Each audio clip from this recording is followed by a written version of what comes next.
Scott, welcome to the show. Thank you so much for being here. Thank you very much for having me. Oh boy. Well, the last time, before we get into talking about Iran and maybe we'll hit on Russia and all these other great topics that you're so knowledgeable about, before we get to that, I have to ask you about the latest of what's happened since we've had you on. When you were on the show, I think maybe last time, maybe it was the time before that, but you were raided by the FBI. There was something about Russia and they were investigating you and they've been doing this to a few other people. What did anything ever come of that? No, I mean, first of all, they've never specified charges. The FBI agents insinuated that this was related to the Foreign Agent Registration Act. But the curious thing is the only time that's a crime is when you knowingly fail to register. Um, I have no reason to register as a foreign agent. And if the U.S. government thought that I was operating as a foreign agent, the normal course of action is for the Department of Justice to send a letter saying, hey, we think you're doing some things and we'd like you to address these. Yeah. Um, you don't start off with 40 heavily armed FBI agents coming into your house. So this was abnormal.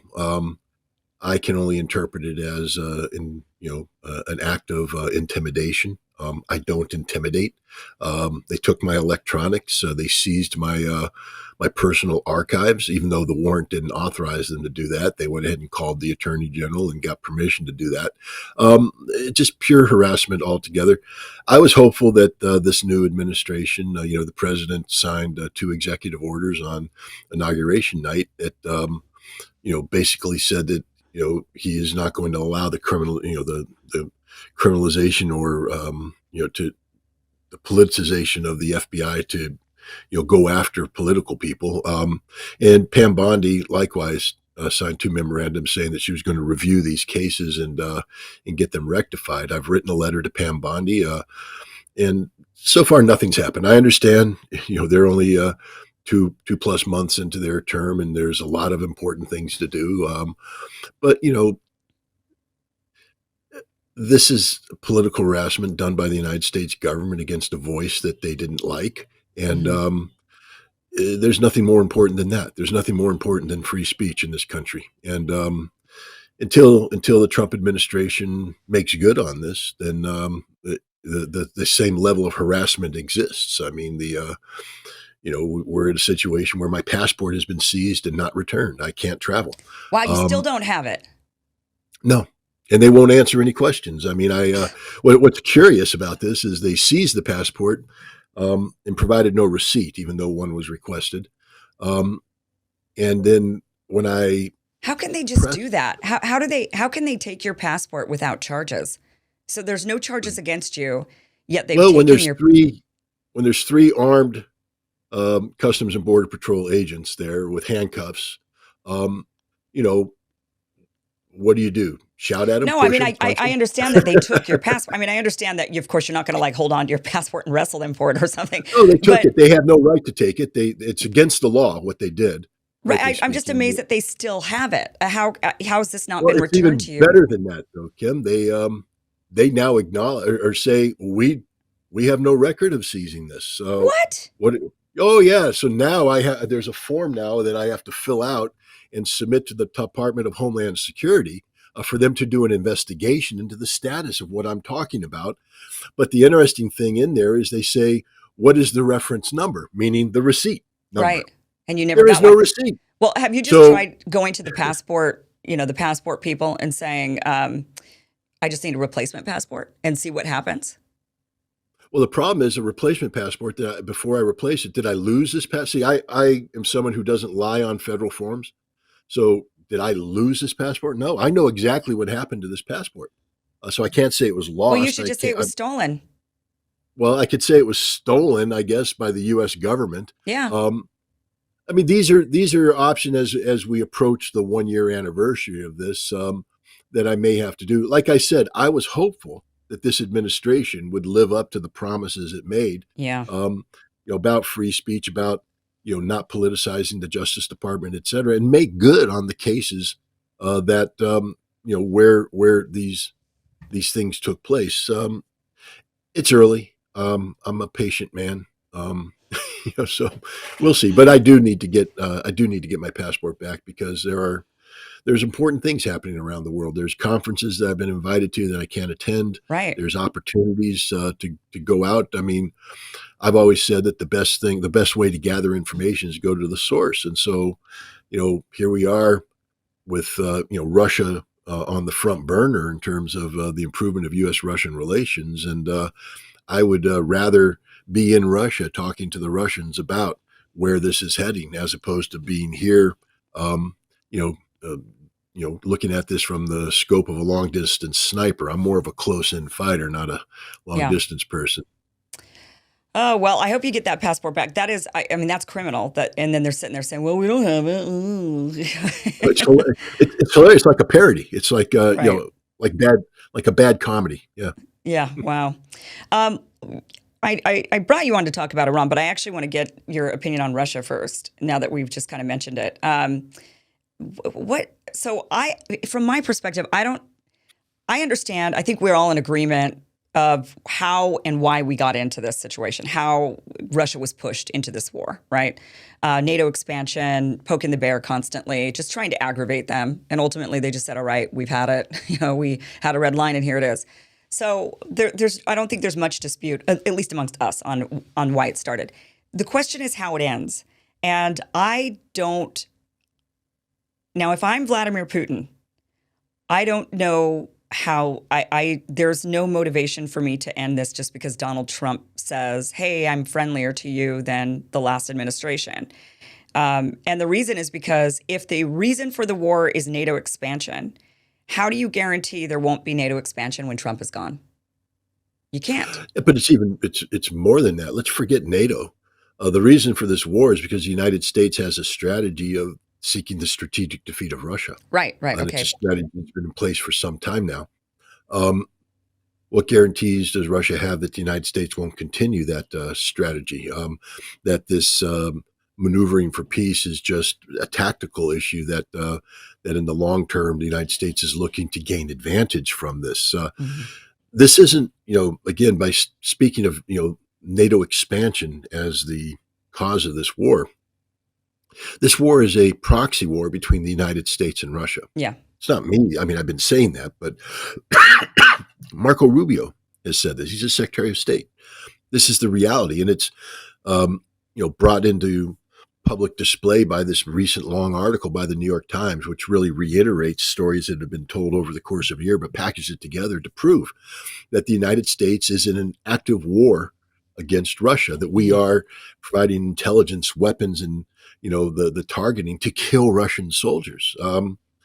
So now, if you're the Russians, you first of all, Russia has clearly stated objectives. One, that Ukraine will never be a member of NATO. Two, demilitarization, and demilitarization means just that. The Ukraine will no longer have a military capable of launching aggression against Russia, because people tend to forget that from 2015 until 2022, NATO's primary mission, was to train a Ukrainian army to go to war against Russia, train a Ukrainian army to NATO standards to go to war against Russia. That will no longer be allowed.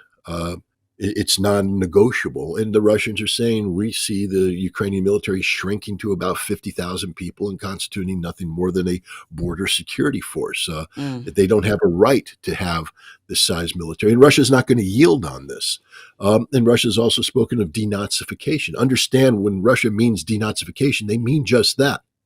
The elimination of the underlying, extreme nationalism that defines modern Ukraine, this worshiping of Stepan Bandera. Right. This will be eliminated. And by eliminated, we don't mean in the gentleman type fashion. This will be the absolute eradication of this ideology, which means that if you are a practitioner of this ideology, you will either die, be imprisoned, or flee the country. That there's no role for you in a post-conflict Ukraine.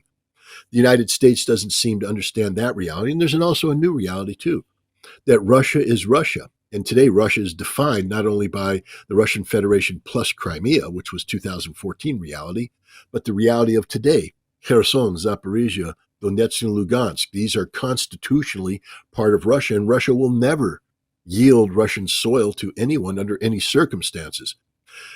These are the basics. If the Trump administration wants peace, they have to give Russia everything they're asking for here. And so far, the Trump administration appears to believe that they have some leverage over Russia where they can compel Russia not to get what it wants. The Russians have made it clear that this war will end on their terms. It can come to a more rapid conclusion if the United States helps facilitate this by putting pressure on Ukraine and NATO, or it can end the old-fashioned way with the Russian army just continuing on as it's doing with this momentum to destroy Ukraine.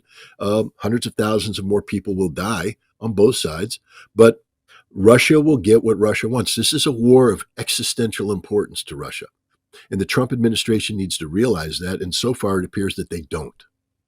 So I also just don't think that the United States can give those things. I mean, I think that unless the Trump administration is going to completely and utterly disband NATO and destroy it and say, we're just done with it, we're exiting out, and doing it in a way that the next president who comes in, who may or may not be a Democrat, or just a Republican neocon, doesn't then say, oh, no, we're starting it up again, like the Paris Climate Accord. We're in, we're out, we're in, we're out, right? I mean, it's got to be definitive and done so that Russia doesn't have this threat of this constant Western expansion just trying to aggravate them all the time. So that one, the U.S. is capable of giving. I just don't know if the U.S. could thoroughly dismantle NATO enough to ensure and guarantee it just won't ever be a threat again. The second two, not only do I not think the United States has any real power to force those issues, I also don't think Ukraine, I don't think they're right for Russia to ask. And the reason is, I don't think you're a sovereign country if you don't have a military. If you cannot defend yourself, you're not a sovereign nation. If Russia wants to absorb Ukraine, that's one thing, and I could get on board with that. I could get on board, actually. To me, it's either you take Ukraine and you are now in charge of the defense of Ukraine, and they are your people, and you have to defend them like you would your own borders because you've decided to demilitarize them. Or you could treat them kind of like we've done with Germany and Japan, right, where we defend them. You could treat them in that way, I suppose, but you take them under your wing. So they've got to do that. Otherwise, you're not a sovereign country. And it sounds too much. Those two last points from Russia sound too much to me like Israel with Palestine. It's just, look, you're not allowed to have a military at all. You can have some border security, but we're not going to let you ever have anything to defend yourselves. And that's dangerous. I just don't think you could be a sovereign country like that. And secondly, to say we're going to eradicate an ideology, I understand Ukraine never dealt with its Nazi past. And so and in fact, they embraced it rather than eradicate it the way Germany tried to eradicate Nazi thinking. Ukraine just was like, well, I don't know. But with Ukraine, trying to go after ideology is very tough. And that's what Israel does with Hamas, right? They say there will be no Hamas. There will be no Hamas. And so we hear this ad nauseum. And it's like, you just cannot make those things. That is not something that's attainable. That's almost, to me, saying those things is a way for you to continue pummeling them because there's no way, that those are not achievable goals. Now, Ukraine could be demilitarized. We could stop giving them weapons in that way. And if they rise up and they make their own weapons and they procure them somewhere else, at least we're not the ones doing it. So there is that. But I just don't. I think that Russia's just coming up with an excuse, and I don't blame them at this point with NATO remaining as strong as it is and still mean mugging them all the time. But I think these are kind of convenient excuses to continue the war. But again, I don't see an end to the war, and I'm not putting blame on Russia for that. I just don't understand why Russia would ever come to an agreement with Trump without NATO being completely destroyed and dismantled, and for sure Ukraine will not receive another weapon from us. How do you give those assurances when our political system just is like a circus and moves? It's like the next guy comes in, and with the stroke of a pen, at the executive office, everything just gets undone and it just goes back to the way it was. Well, let's again just start with the premise here. Russia didn't come to Trump and ask him to help facilitate a peace treaty. Right. Trump came to Russia and said, I want to bring an end to this war. And Russia's like, good, here's our terms. Russia didn't ask for this. They're not begging the United States to do this. This is something the United States says it wants to do so as to help, repair relations. The relationship between the United States and Russia is fundamentally broken. And one of the things that Trump and Putin have been able to do is get us back on a track of reestablishing normal diplomatic relations, not friendly diplomatic relations, but normal diplomatic relations. So that, for instance, we weren't friends during the Soviet Union, but we had normal diplomatic relations where we had people who could talk to one another to resolve issues so they didn't, go hot. Mm-hmm. And I think that this is still an important priority for both sides. But when it comes to the conflict, I think Trump has been just given bad information. He's being briefed that Russia's losing, that Russia is weak, that Russia is looking for a way out. The Russians will end this war when the war can be ended on terms favorable to Russia. Russia's prepared to do this fight. They've already passed the budget, all their organization to go through 2027, 2028. There's people that don't believe Ukraine will survive the summer. Russia's willing and able to see this through to the end. And the other thing is the Russians, they didn't start this conflict. Ukraine did, together with NATO. So I'm sorry, Ukraine, you lost the war. And there are penalties shall be accrued when you lose the war. When Russia talks about demilitarization, it's not imposing this on a sovereign state. Understand this. You cease to be a sovereign state when you lose a war. Did Nazi Germany, was it a sovereign state in 1946? Mm-hmm. Did the defeated Germans say, well, we have rights? No, you need to let us have the SS Panzer divisions and all this. No, you lost the war. You get nothing.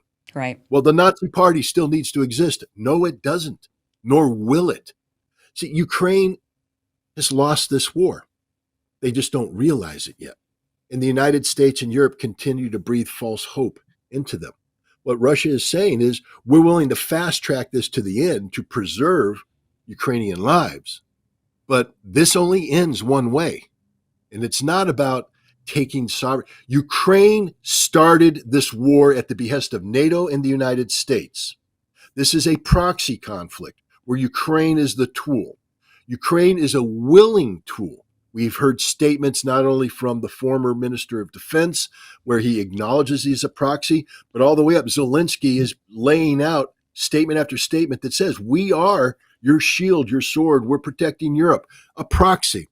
Yeah. And when you have Marco Rubio acknowledge that it's a war between the United States and Russia with a Ukrainian proxy, that means when Ukraine loses, it loses everything. It's no longer a sovereign state. And Russia will have complete control over what the future of Ukraine will be. Understand this. While we're talking about elections in Ukraine, the Russians, Putin gave us insight into how this is going to work. The current government in Ukraine will be eradicated 100%. It will not exist. No aspect of it will exist. He said maybe we can bring in the United Nations to be an interim thing. But he also said that probably won't work. But at least he was throwing that out there. But the alternative is that Russia's taking over. Yeah. Russia has a government in waiting. They know who's going to populate every position, just like we did. Remember, before we occupied Germany, we had military government identified. And when we came in, we had people filling the spots. The Russians are going to do the same thing. Ukraine is finished as a sovereign state. It has no sovereign rights. It played a game. It's lost. When you play stupid games, you win stupid prizes. And in this case, Ukraine will lose all sovereignty. That's a reality. Yeah, well, that's what I think is going to happen. I mean, that's what I mean. I mean, I agree that I don't understand why Russia would ever come to a peace agreement with the United States. I mean, it makes no logical sense to me. The only outcome in my mind is Russia takes over Ukraine. How they do that, whether they absorb it into Russia and say, now you're just part of Russia, or whether they install a Russian-friendly government and they get to pretend to be sovereign-ish, but Russia's real, just like how Germany and Japan, right, we help rebuild them, but how sovereign are they really?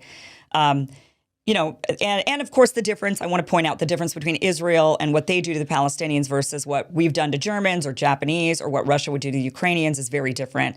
Germans still have human rights and, their individual rights are still there. Just as a country, Germany has not been allowed certain things like having its own real military, right?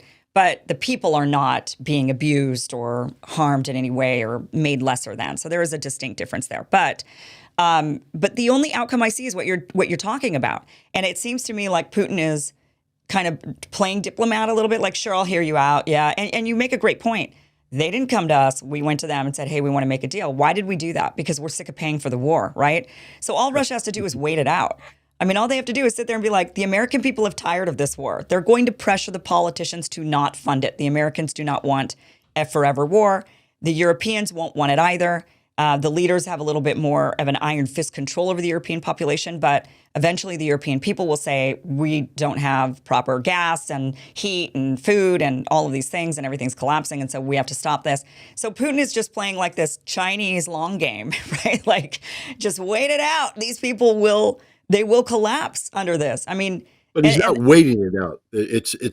He's active. There's fighting ongoing. There's fighting, very of bloody course, fighting. but it's waiting out. It's kind of like saying, "Oh, sure, we'll hear you out. We'll do this." But really, Right, politically. Yeah, but he does diplomatically, have to yeah. wait us out a little bit, because it's up to us, the United States and the West, to say to Ukraine, "You are now on your own. We are no longer funding this. We are completely backing out now. Our populations we've lost favor with our populations."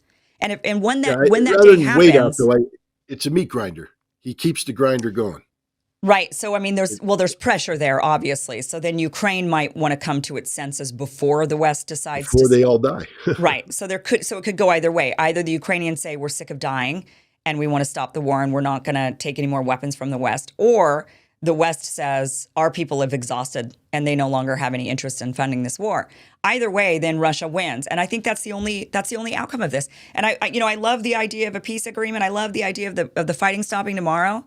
But I do not see that happening from Putin's perspective. Why would it? No, you're 100%. Look, Kim, I embraced the possibility of peace Of course. wholeheartedly. I was like, yeah, let's see if Trump can pull this off. I hope, and sort of pie in the sky hypothesized scenarios that had. I never thought that Trump would be in Moscow on May 9th, but I thought that he could send a delegation of J.D. Vance and Pete Hegseth, and that American troops could even march in this wonderful 80th anniversary of the defeat of Nazi Germany and all that. To show you the status of, the negotiations, May 9th is a state visit by Xi Jinping, full state visit. Xi Jinping is the guest of honor. There will be no other guests of honor. I mean, there'll be other guests, but Donald Trump, there's no room for Donald Trump, J.D. Vance, the Americans. We've been locked out. We missed that opportunity. And that shows you where Putin is. He's not waiting. He's not sitting there going, he's not crying in his pretzels, what I'm saying? Oh no, Donald Trump and I aren't getting along famously. Right. Oh my God, this is horrible. He's like, hey, America, yeah, we're going to go over here and be buddies with China. The ones you're trying to split apart us for the new Kissinger 2.0. No, he's coming over here, best friends. Oh, you want to sanction us? Well, we're sort of working on that counter-sanction strategy. It's going to sink your economy. You might want to focus more on how to get a peace deal than putting leverage on Russia. And I think what this decision to bring Xi Jinping is in as the full state visit, the only state visitor, is a signal to the United States that Russia is more than happy to continue this without you, that you literally don't matter. Yeah. You don't matter. The only thing America can bring to the table is its ability to put leverage on NATO and on Ukraine. I believe they have the ability to do both. But right now it looks as if Trump doesn't have the political will to do what needs to be done.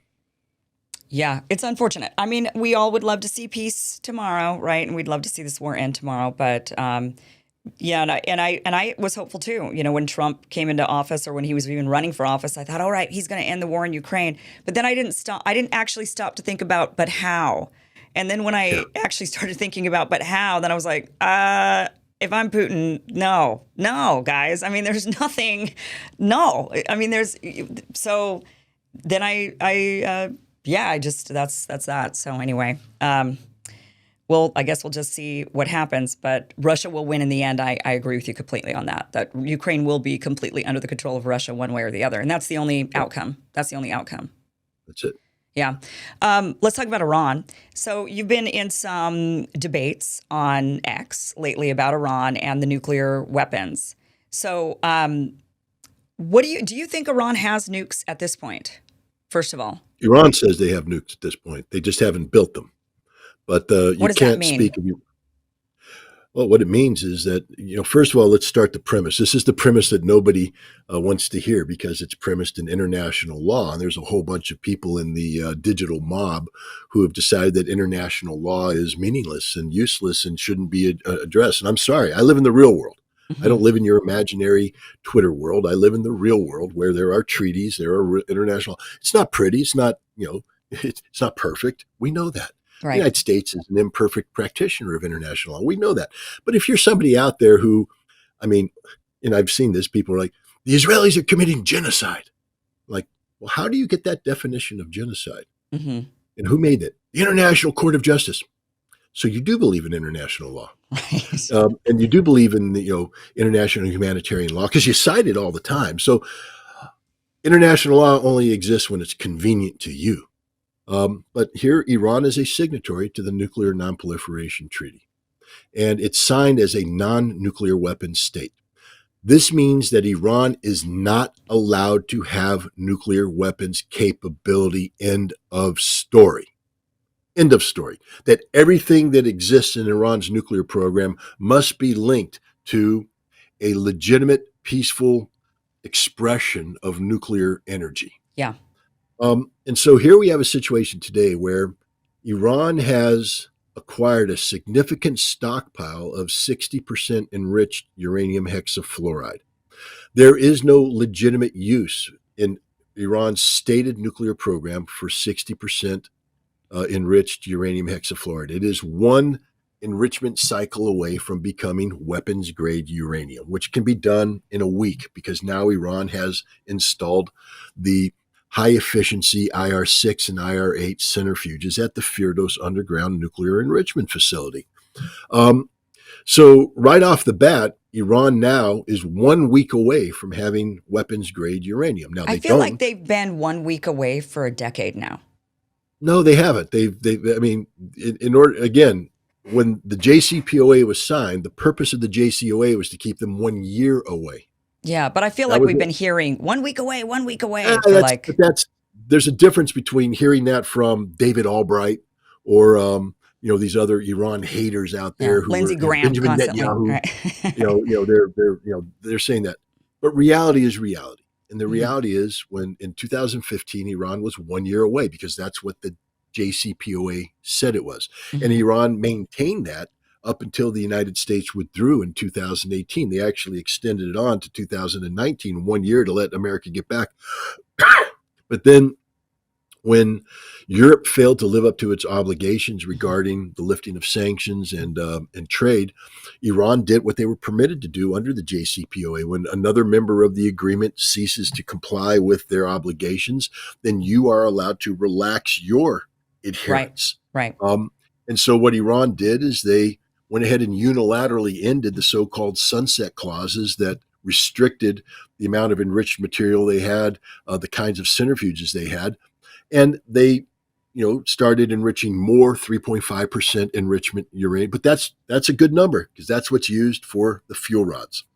um, then they went up to 20%, and you're like, well, that's a good number too. Why? Because they have the Tehran nuclear research reactor, which uses 20% enriched uranium configured in metal plates as their fuel. But when they went to 60%, there's no hook. And the 60% they themselves admit, and this is the difference, you see, because when you've been hearing 1 year or 1 week, 1 week, 1 week, you've been hearing it from non-Iranian voices because the Mhm. Iranians always said, we don't have a nuclear program. We now have Iranian voices that have been saying for over a year now, we're 1 week away. When the general in the Iranian Revolutionary Guard Command responsible for the nuclear enterprise says we have all the tools, all the components of a nuclear bomb, with the exception of the fissile material, and we can get that within a week. That means they have a weapons program, Kim.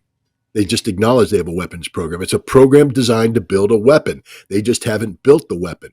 Then they say, well, we haven't made, the political decision is we will never have it because we passed this fatwa. Okay, but now you have the advisors to the supreme leader saying we can reverse the fatwa instantly, Yeah. instantly. So there's nothing to stop Iran from within a week having nuclear weapons. So it is a nuclear weapons program that they are not allowed to have under law, under Okay. international law. Now, I know, but Israel, that's the other thing. But Israel, Yeah. Iran knew about Israel's nuclear program when they signed the Nuclear Non-Proliferation Treaty. Iran agreed that it will never be a nuclear weapon state. This is it. And if you believe in the non-proliferation of nuclear technology, the non-proliferation of weapons, then this treaty has to be adhered to. Now, I believe there's better ways to deal with this Iranian noncompliance than what Donald Trump's doing. Under no circumstances am I beating the war drums. As I told you, I'm somebody who wants peace. I Yeah. don't want war. What I'm saying, though, is that there's only one way out of this, and that is Iran has to put those aspects of its nuclear program that lend themselves to military application on the negotiating table and either eliminate them or have them monitored more efficiently. But the current situation can't stand, or else it will lead to a military conflict between the United States and Iran. Again, people jump on that, say that I'm somehow justifying Trump's war. I'm not. I'm just Right. telling you straight up fact from somebody who's been there, done that, and I have the T-shirt that Right. the violation of nuclear nonproliferation treaty is a casus belli, and it is something that nations will go to war for, and the United States will go to war. Now, people say, well, it's not really about the Iranian nuclear program, Scott. It's about other things, their missiles and all that. Donald Trump today made it clear it's only about the nuclear program. That's all it's about. Now, hopefully, we can find a path towards negotiation and bring this thing to a close. But the debates you're talking about aren't debates, because you can't debate somebody who's living in a fantasy world. Yeah. We live in a real world, and the real world is Iran is a signatory. Now, Iran doesn't want to be a signatory; they can withdraw from the NPT. North Korea did that; they withdrew from the NPT. Then they built nuclear weapons. If Iran wants a nuclear weapons program, withdraw from the NPT and then try to build it. They'll probably be attacked Right. because the protection they have right now against being attacked is the NPT, which says that the United States will not attack Iran or use nuclear weapons against Iran so long as Iran is in compliance with the NPT. But right now, Iran is not in compliance. I think, Scott, if you were in charge of the government and you made these arguments, I think people would understand them. The problem is our government is so hypocritical, right? If they were to say, well, international law says, that, and we're just following international law, then we have a million ways to point out, but you guys don't ever follow international law. So, well, why now? Suddenly Iran has to follow it, but the United States never has to follow it. I understand your logic on this, though, that we have international law. You adhere to international law for all of the conflicts that you're seeing. I mean, you're consistent with that, but our government is not. And so I think that's where maybe people are like, why can't, this is all just warmongering and war, you're just beating the war drum. I actually hear what you're saying.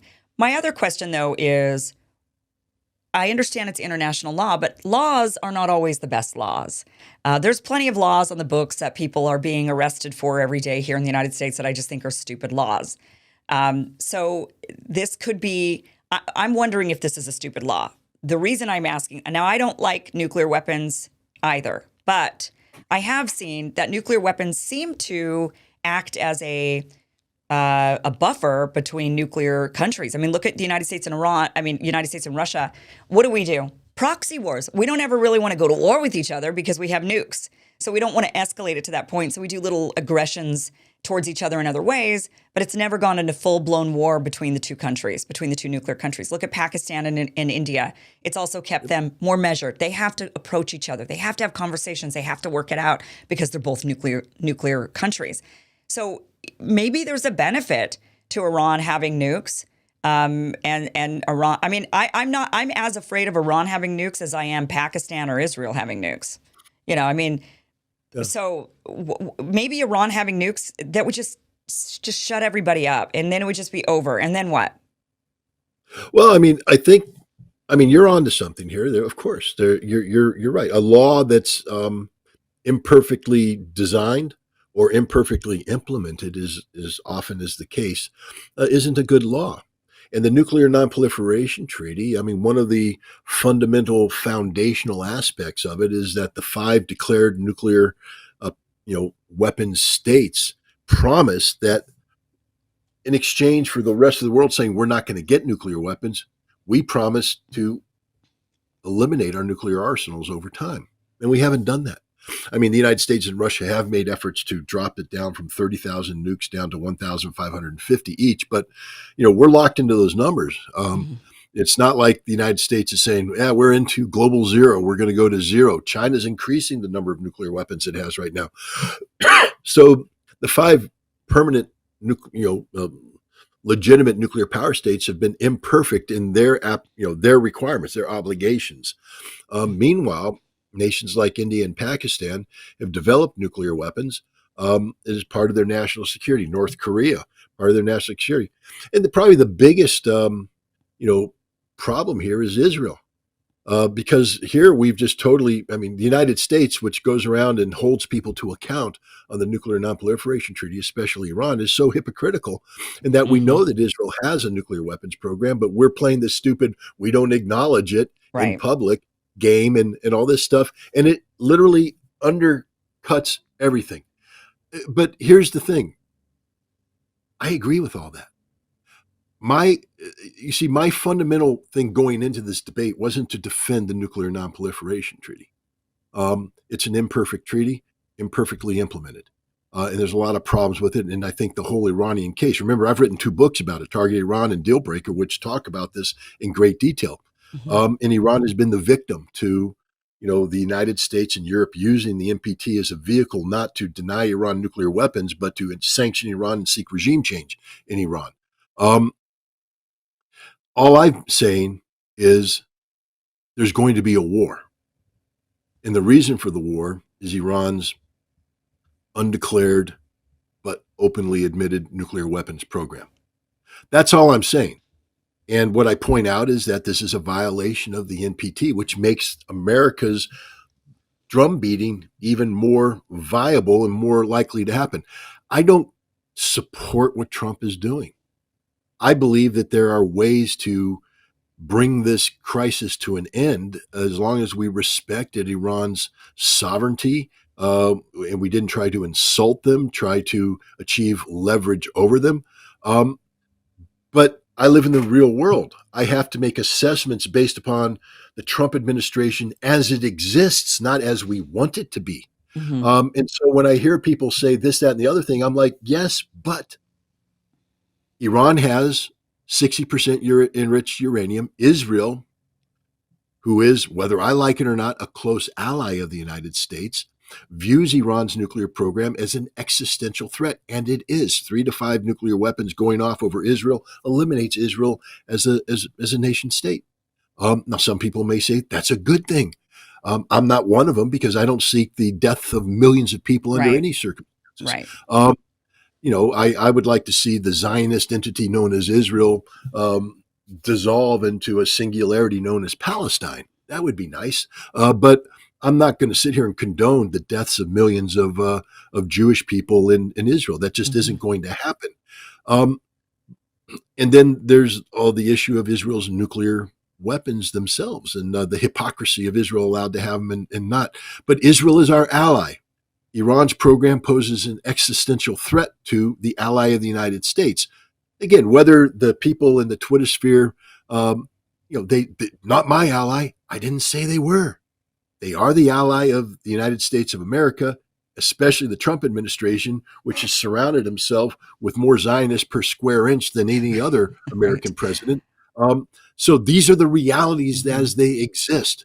Would we like to be able to articulate alternative courses of action to that reality that we'd be less dependent? Sure, but they just elected a new congressman in Florida, this fine guy who has an Israeli flag in his office, and he is all about Israel. Yeah. Kash Patel, the FBI director, the number one priority is to protect Israel?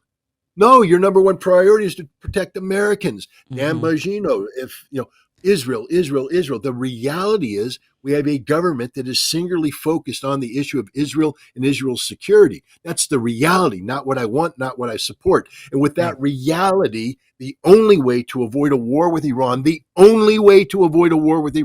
is for Iran to put its nuclear program on the negotiating table. That's not because I think it's fair, just, it's real. Right. That's real.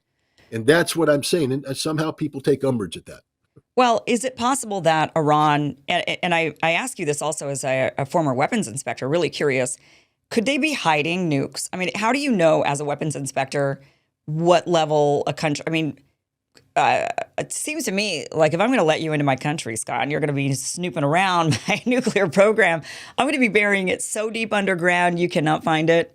And I'm just going to hide it from you. I mean, I've got an entire country. I could completely hide things. I mean, that's what I would think that we would be able that I would be able to do.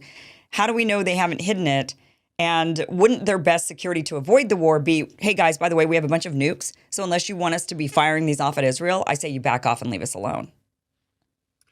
Um, Let me just say that Iraq tried that, and people like me were able to find the hidden weapons. I was pretty damn good at the job I did, and I was surrounded by people who were pretty damn good at the job they did. And we were able to cut through because we're experts. We're forensic experts. We know how to put 2 + 2 + 2 together, and we know where the gaps are. Um, and it wasn't successful. The International Atomic Energy Agency implemented very stringent monitoring regime against Iran starting in 2015, 2016. And they got a solid baseline. And for several years, they said that the Iranians are complying with this baseline.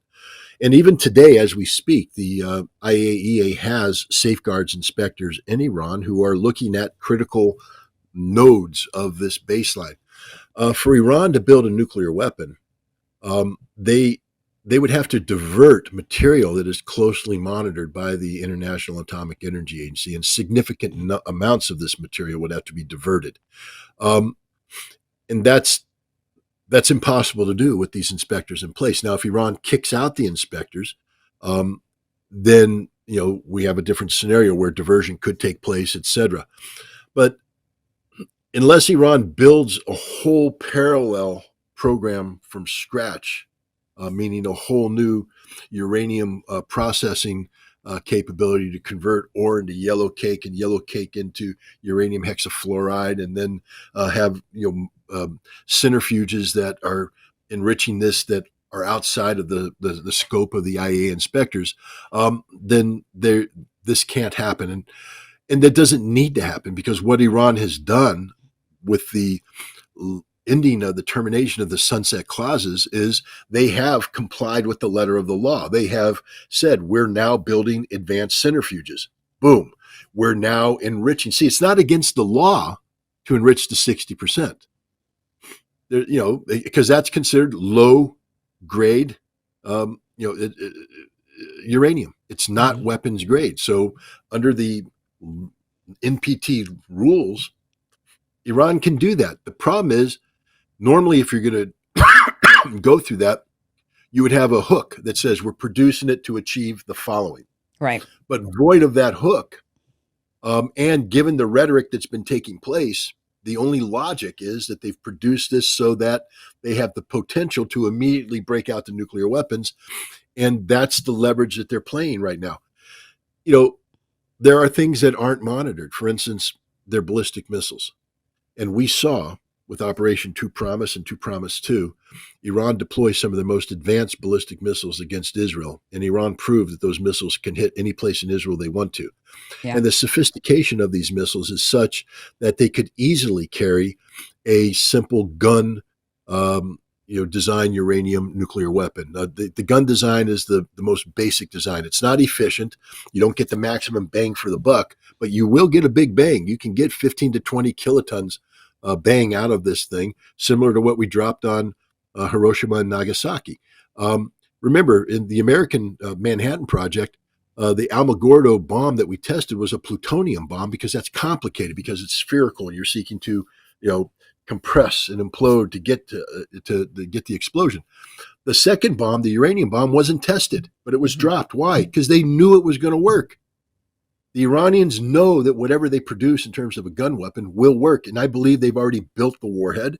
They have the basic gun design. All they have to do is enrich the uranium, convert it. Excuse me. I was on a flight the other day, and every time I get on an airplane, I catch a cold. No, I appreciate that you're here with us with this cold.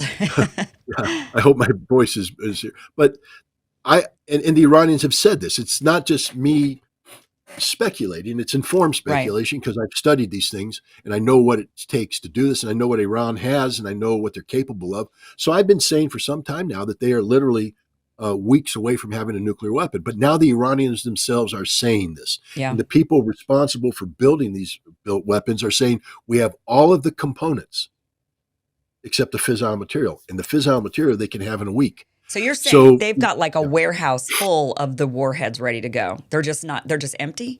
Is that, I mean, I'm not an expert, so I'm not speaking the right language, but like these things are I would ready. say Like that the, they probably have built a half a dozen or more warheads just waiting for the fissile material in it, and that these warheads are designed to be mated to existing missiles, and that if Iran made the decision, they could send missiles to Israel with nuclear warheads, and Israel can't shoot down these missiles. It would be the end of Israel.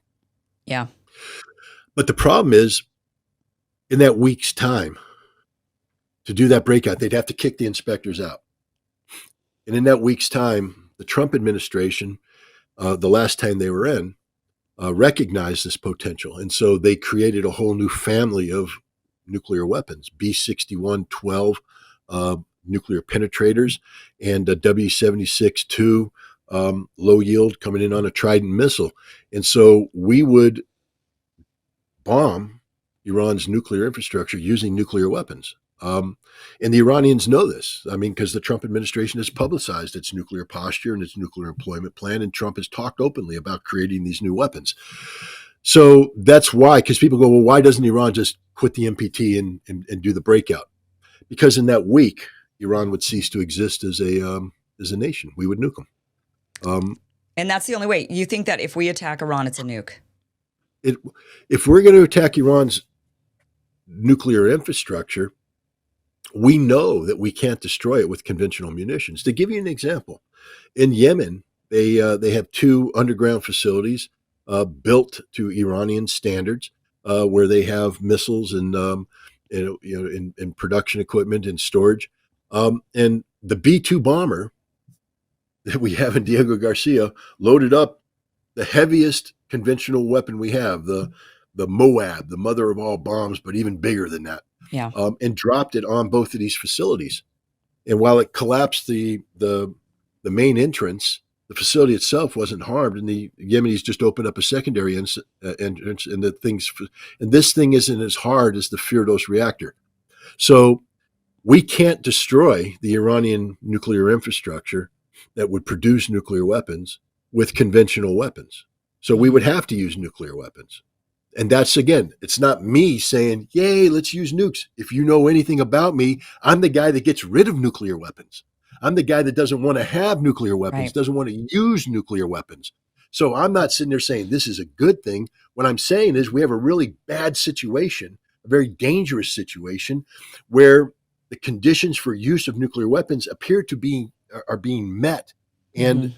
if Iran wants to push this thing, make it come to a head, the United States will have no choice but to use nuclear weapons against Iran. Not because it's the Yeah. right thing to do, not because I want it to happen. It's just because that's what the Trump administration is going to do to prevent Iran from getting a nuclear weapon. I share your belief that if Iran had nuclear weapons, it's not going to use them, that these would be weapons of deterrence Yeah. to offset the Israeli nuclear threat that exists over everything.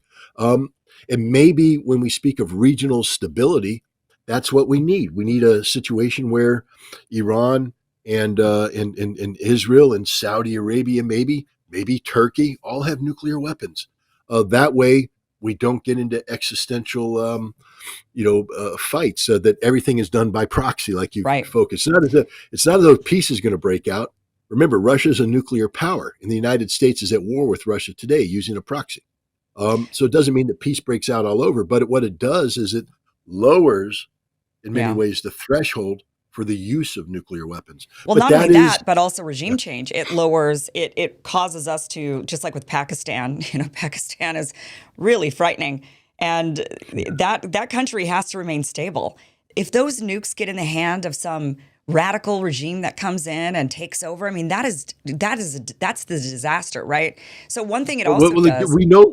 Look at Bashar al-Assad had chemical weapons, but what if there was a scenario where There wasn't an NPT. Remember, there was the theory that Bashar was pursuing a nuclear weapons program. I don't Yeah. buy into that. I don't know what they bombed, but the Israelis say it was a reactor being built for nuclear purposes. Let's say it was, and let's say Bashar al-Assad built nuclear weapons, and using our logic that Syria should have it for Israel, Al Qaeda would now have nuclear weapons. Right. Well, That's that's the what I'm danger. saying. It would prevent, I think it would cause us to think twice about regime change because we'd Yeah. think, we don't really want to destabilize Iran, for example. Now they have nukes and we don't know who's going to come in and get those nukes and what they're going to do with them. You don't want the crazies who tend to take over a country.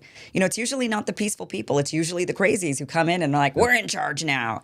And it's like, you don't know who those people are going to be and you don't want them to have the nukes. So it's in your best interest to keep the enemy in power rather than the enemy you don't know. So there is that stabilization factor, which is why, I'm with you. I'm not a fan of nukes, but at the same time, I do see the benefit of Iran having nukes for those two reasons.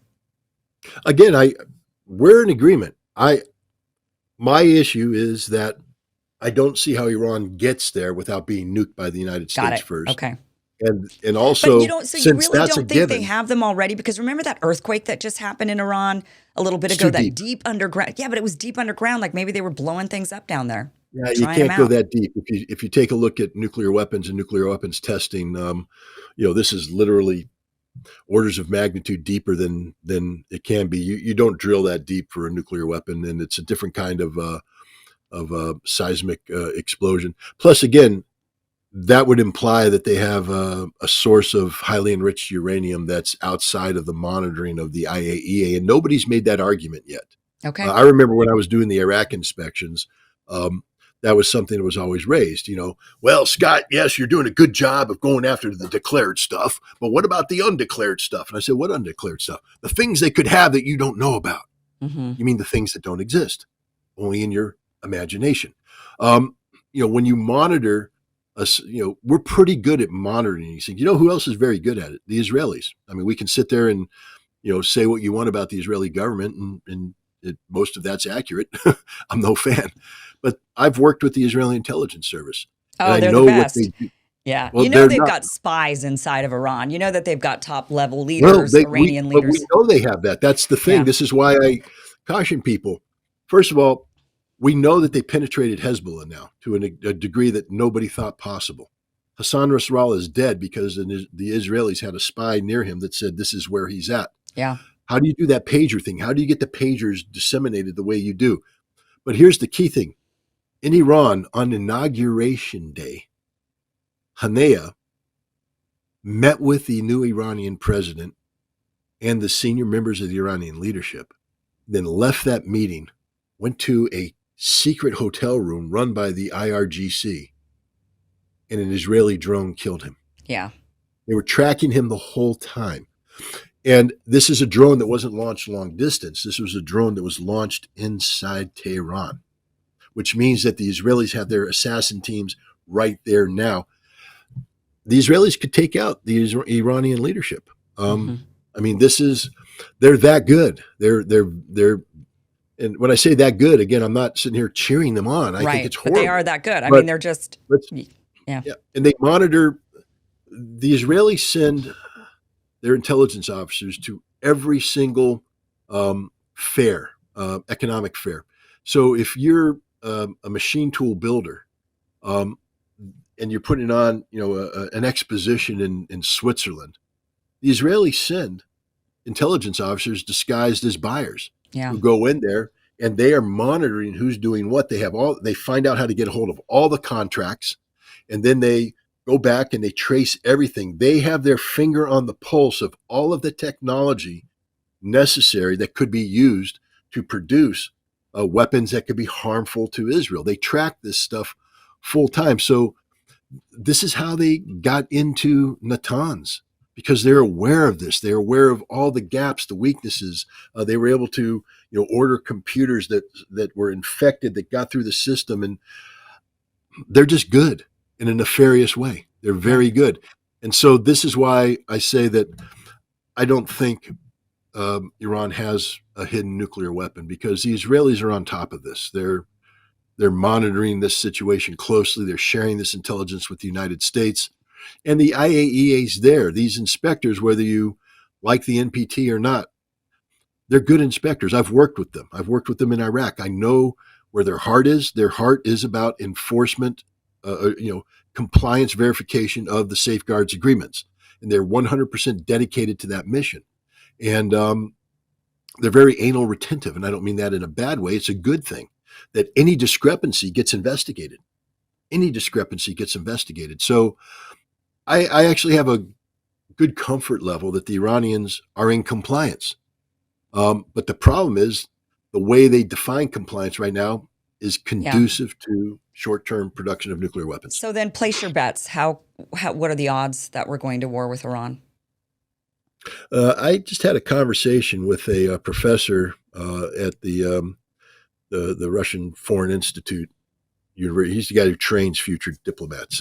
Very knowledgeable man. And I asked him about the future of nuclear nonproliferation, et cetera.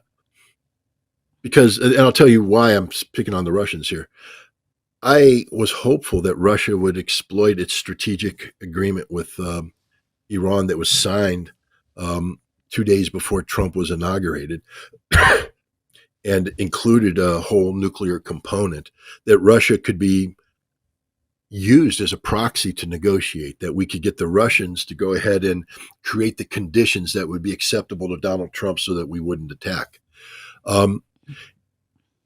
It doesn't look like that's going to be the case. And he was very pessimistic. He believes that tactical nuclear weapons or low-yield nuclear weapons are going to be used, not just against Iran, but in the future. And the problem is, once you let that genie out of the bottle, and this is what the United States needs to understand, if we use low-yield nuclear weapons against Iran, that gives every nation that possesses nuclear weapons permission to use low-yield nuclear weapons to resolve their situations. You're literally letting the nuclear genie out of the bottle. And he envisions a future where the use of tactical nuclear weapons becomes the norm, not it's no longer seen as a one-of unique thing that horribly happened in Hiroshima and Nagasaki, but becomes an ever-present part of reality. I'm afraid that unless Iran does the right thing, and I'm hopeful, because I will also say this, I don't view the Iranian regime as suicidal. I view them as very pragmatic, and I view them as a regime that truly cares for the well-being of the Iranian people. Yeah. They also are mindful of their pride and their sovereignty. But again, Trump's statement today that he doesn't want, he said that the reports of imminent military strike against Iran are greatly exaggerated, and that he wants to have peace with Iran and he wants to lift sanctions, but all they have to do is put their nuclear thing on the program. I'd like to believe that somebody's going to take that up in some way and either directly or indirectly achieve a result that prevents a war. But that may be wishful thinking.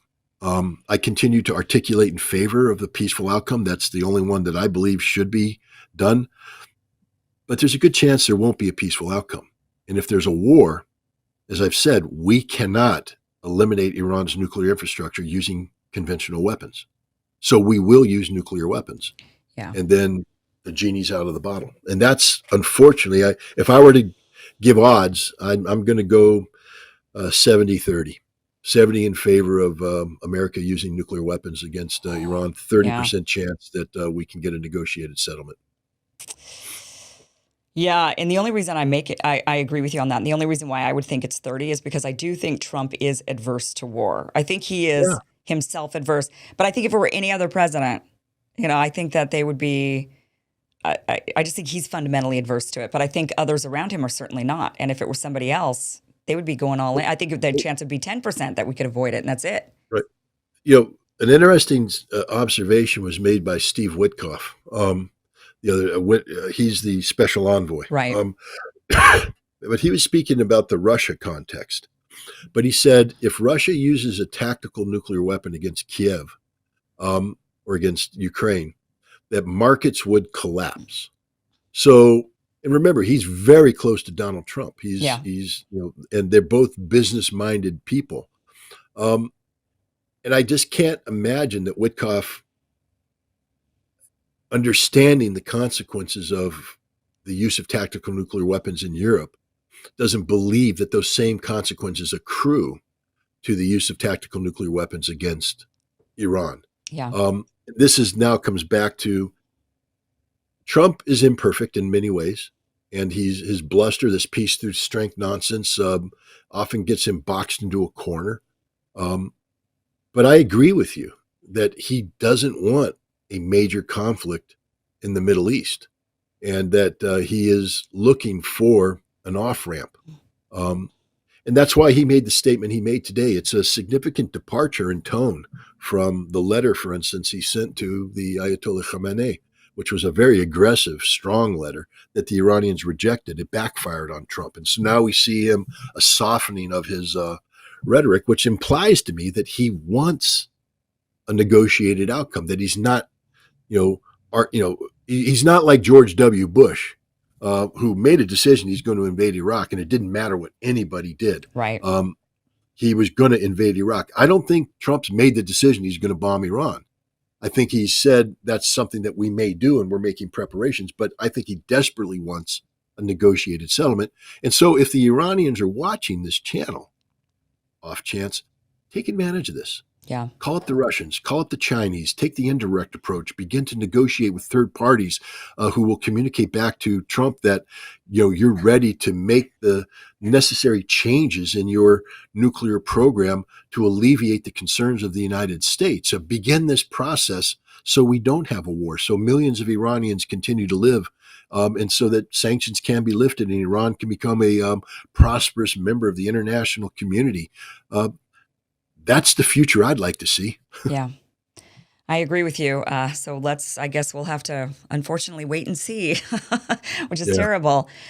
Pins and needles, and it's just stressful, very stressful to watch all of this unfold and see where it's headed. And are the Israelis really going to march us to war or not? And that's kind of how that's, are we going to finally do it, or are we going to have a more measured response? Let's hope. So, Scott, thank you so much for joining us and giving us your wonderful insight into all of this, and just your straightforward level-headedness. Just the look, this is just the reality of it, and that's what people need to hear over and over and over again. And you've certainly given that to us today. So I do. I've got your X down below, but people following you there. Where else would you like people to get your work? You've got books, you've got shows. What are you doing these days?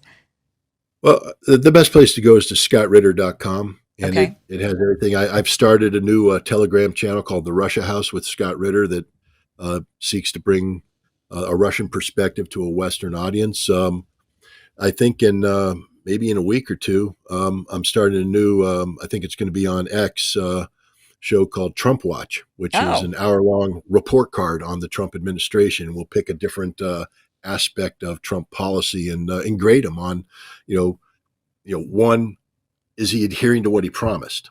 Yeah. And then the other one is, how's it working out? Is it accomplishing things that are good for America? Right. And it's unbiased, meaning that I'm coming in with a totally clean slate.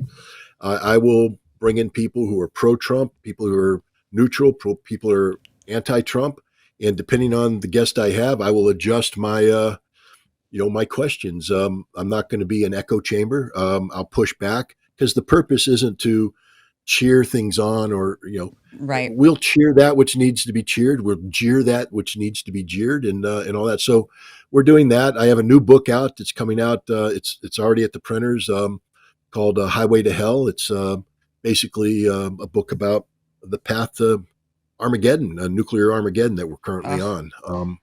So yeah, scottritter.com. You can find everything there. And X, and follow you on X for that new show. That sounds Follow really me on exciting. X. I can't I've wait to lost watch it. this Twitter war has cost me, I think, a couple thousand followers. But Really, it is people what it stopped. is. They didn't want to hear they didn't like what you had to say, huh? I mean, No, I think I'm one of the most hated people on X right now. I mean, I've got so many people just saying, "You suck. You're horrible. I thought I followed you, but I will never follow you again." I'm like, wow. okay. I mean, what am I supposed to do? Well, I'm not here to clickbait and get followers. I mean, I appreciate Right. any follower I get, but the idea that I'm going to sacrifice years of integrity Right. Hard fought integrity just to appease a digital mob is ludicrous. Every so often, and I always say this, every so often I'll lose a lot of followers or subscribers or whatever. And you kind of have to you have to, just to ensure your audience, the audience you're building isn't biased in one direction, rabid. They only want to hear this echo chamber. They only want to hear, this one point of view. And if you stray from it, that's what the left did for a long time, canceling all these people. The minute you strayed and said, well, but, then they were like, that's it, we're done with you. And, you've got to, right. And the right is starting to do that a bit too. People on the right are starting to go down that path. And it's good to just say, no, I'm looking for, we don't have to agree with each other on everything, but I'm looking for, independent thinkers who want to see all sides. And we don't have to agree. We could disagree, but as long as it's respectful, as long as we're going to try to understand each other, that's what it's all about. The important thing, Kim, and maybe you'll agree with me on this, I don't know. I'd prefer to have people who disagreed with me, but respectfully. Yeah. And the reason is because I learned from your disagreement. Right. I don't walk around thinking, I know that I put my pants on one leg at a time. I know the reality that I'm a human, and I know that I have my own biases, and I know that I have my imperfections in terms of analysis. So I don't wake up in the morning and say that I am an analytical God and only my. Right. I learn from the debate, the dialogue, the discussion that occurs when there is polite disagreement. Yeah. But I need to emphasize the polite aspect of it because, like I said, I have no problem with somebody saying, Scott, I disagree with you for A, B, C, and D. First of all, if you do that, there's a good chance I'm going to respond and say, well, boom, boom, boom, boom, boom. But if it gets into name calling and, ad hominem and all that, then it's not a useful exercise anymore. And my wife has spent the last 2 weeks beating me over the head and shoulders and telling me not to engage on X and to grow up. And because, I'm a Marine, I fight at the drop of a hat. And, and so, I've got to learn how to be a better, to be, I guess, more mature on this social media platform. But, you and me both. I guess what I'm saying, just saying to anybody out there is, if you follow me, please disagree. I want you to, because you make me a better analyst. Because when you disagree, I'm a conscientious person. I really am. And when I see disagreement, I say, whoa, what did I say wrong? Why am I not getting my idea out there clearly enough? Or maybe my idea has flaws and they've exposed a flaw and I want to learn more about it because I am a professional analyst. My job is to be as right as possible, and the other thing is, as situations change, the assessment you made last week is no longer viable this week because things happen. So you have to be willing to incorporate new data and work it over. And an audience that's engaged, informed, they can correct my mistakes. They can say, that may have floated last week, Ritter, but this week, you need to look this, that, and the other thing. Sure. And I appreciate that greatly. It helps me be a better analyst and helps me be a better person. So I don't need people signing up saying, we love you to death. Right. That's nice. It makes me feel good, but it actually doesn't help me. What helps me are the well-meaning, informed people who say, hey, Scott, with all due respect, I think you're wrong here, here, here, here, and here. My most loyal watchers disagree with me all the time, and they tell me, and it's great. They love the show, they're loyal fans, and they absolutely disagree with me from time to time, and they let me know, and it's always done respectfully, and it's really great. Look, like you said, it's either going to strengthen your argument because you're going to have to rethink, like, how do I rephrase this in a way for it to make sense, or it's going to change your argument because you're going to say, wait a minute, you make a great point. Okay, that's a valid point. And so it's got to be done respectfully, without the ad hominems, without the attacks, and that's just kind of low level lizard brain thinking, right? When people get into that mode of just you don't agree with me, then you must be a bad person. That's like the only explanation for this. I may be a bad person, but that has nothing to do with my argument. right. Scott, thank you again for being here. ScottRitter.com. We have that link down below. Also follow Scott on X, especially to watch the new show. Scott, thank you so much. Thank you. Thanks for having me. Thanks for watching this clip from the full Kim Iverson Show. You can check out the full show by visiting KimIversonShow.com Monday through Friday, 2 p.m. Pacific, 5 p.m. Eastern. See you there.